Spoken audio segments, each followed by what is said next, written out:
السلام عليكم ورحمة الله وبركاته. على المودة والخير نلتقي وإياكم، وسؤال فقهي.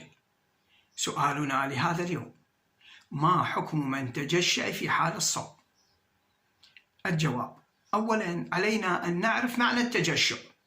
التجشؤ هو عملية إخراج أو إطلاق الهواء أو الغازات من المعدة عبر الفم، ويصاحبها صوت وأحياناً خروج بعض الطعام، وهو ما يسمى عندنا بالتريوعة أو بالتكريع.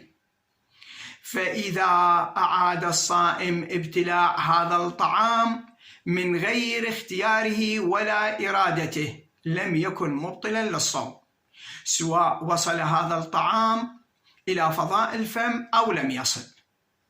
أما إذا وصل هذا الطعام الخارج من المريء أو المعدة إلى فضاء الفم فابتلعه الصائم متعمداً باختياره بإرادته، فيبطل صومه وتترتب عليه الكفارة على الأحواض.